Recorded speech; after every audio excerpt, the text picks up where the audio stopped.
When I met Michael, I was in my junior year of high school. We met on a blind date. He was about 3 years older than me. I was attracted to his charm. Not very many men would carry your purse at the mall, but he was one of those guys who did that. And at that time in my life, that was what I wanted. He was very smart, very, very smart. He loved working on cars. I can't remember a time that his hands were ever clean. At one point, he was gonna work for his dad in the construction field. Working side by side was pretty awesome.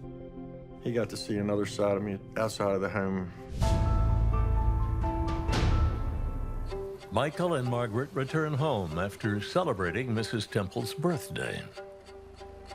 They're surprised to find their friend Kelly waiting for them. Kelly needed to use our computer to get a money transfer.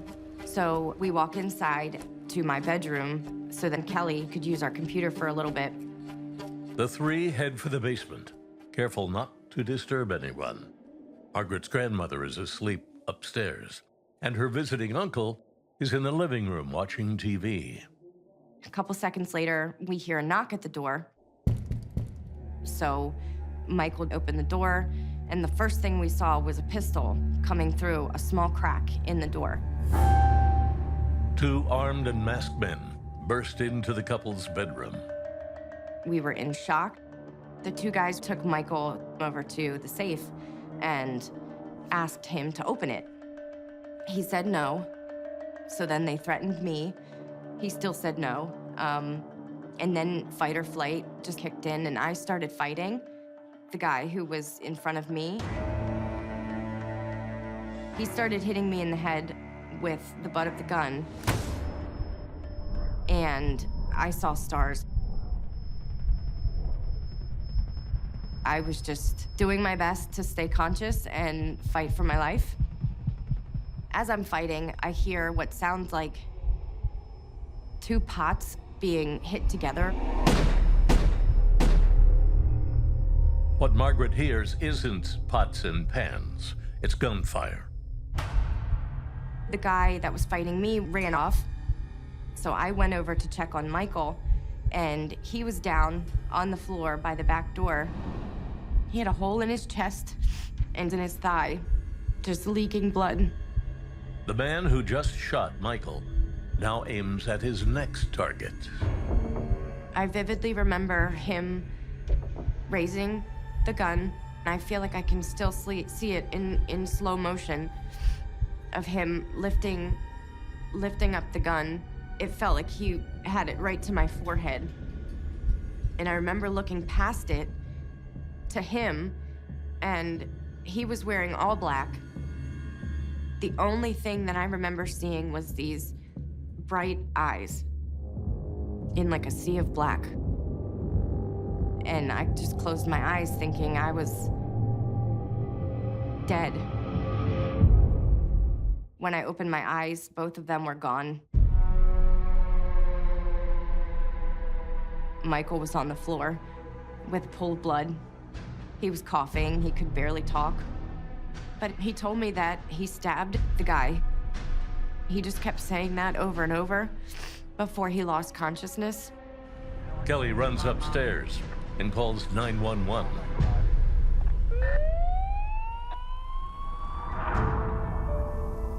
I got a phone call from home from my supervision who advised that there had been a home invasion, a robbery gone bad. Suspect had shot Michael twice, and he had to be taken up to our shock trauma with life-threatening injuries. Once we got Michael out of there, we searched the area.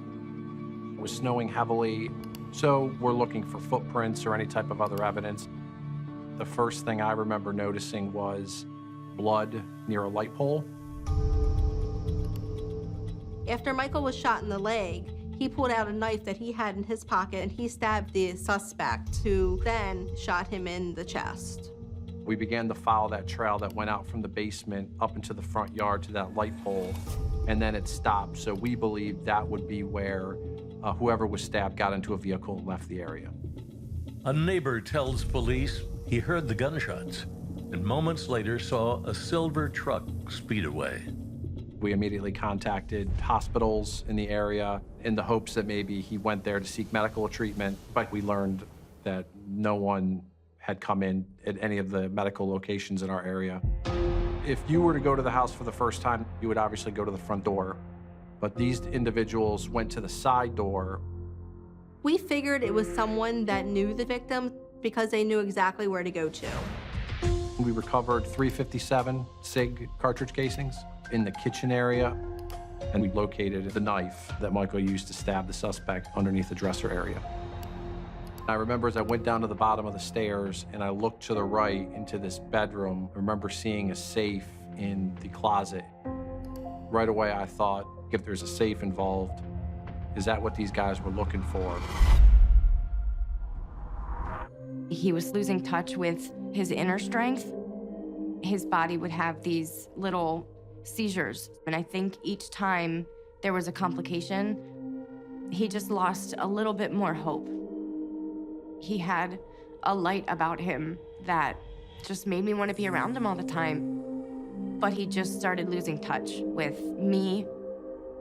A year into caring for Michael, he saw the emotional toll that it was taking.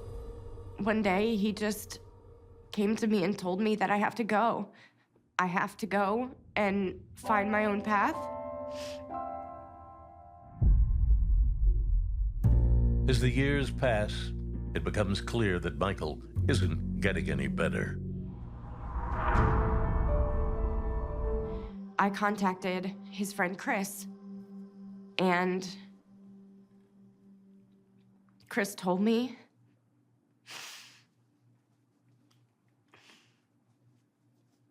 that they already had the funeral and that I wasn't allowed to go.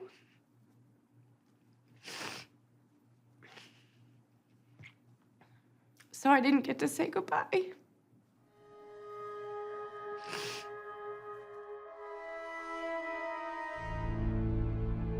Because Michael Jr. didn't die initially, I think the case lost a lot of its steam until the autopsy revealed that the cause of his death were injuries sustained from that home invasion. That is what turned this from an assault to a murder investigation. And I think that is what changed the tempo in trying to get the word out about solving this case. Our evidence coordinator, Craig Robinson, had read an article about a company saying they're doing some cutting-edge stuff with DNA analysis. We can basically take an unknown profile and phenotype it so they can give you what most likely the person would look like. To create this portrait of a killer, genealogists used blood left on the knife that Michael used to stab his attacker. I couldn't recognize his face, but he did have the bluish eyes. We never told the company that. So once I saw the sketch, I felt these guys are obviously legit. Anne Arundel County investigators released the computer-generated snapshot of Michael's killer. Detective Collier holds out hope that genealogists might get a result from a radical new investigative tool they've been developing. It's called reverse genetic genealogy. When you are doing investigative genetic genealogy, instead of going backward in time, now you've got to come forward in time. We were able to find different connections that all zeroed in on one family tree. And that set of parents only had one son. We were kind of shocked. So we pulled up a picture of this guy and wow, look at his eyes. This could be our guy, this could be our killer. His name is Fred Frampton Jr., and he looked like the snapshot generated with a DNA profile 3 years earlier. He lived in the area.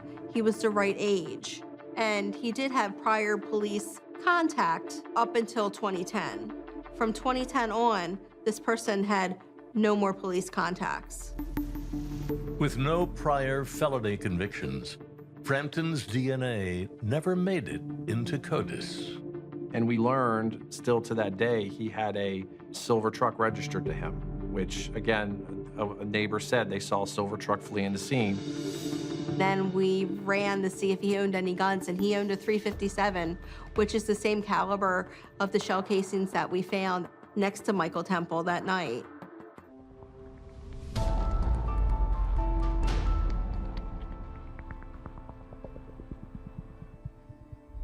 Police arrest Fred Frampton Jr.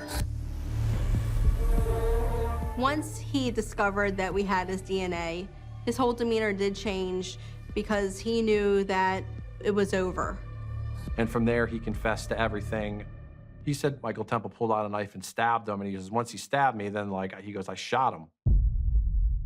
Frampton admits he's the killer, but claims the home invasion wasn't his idea.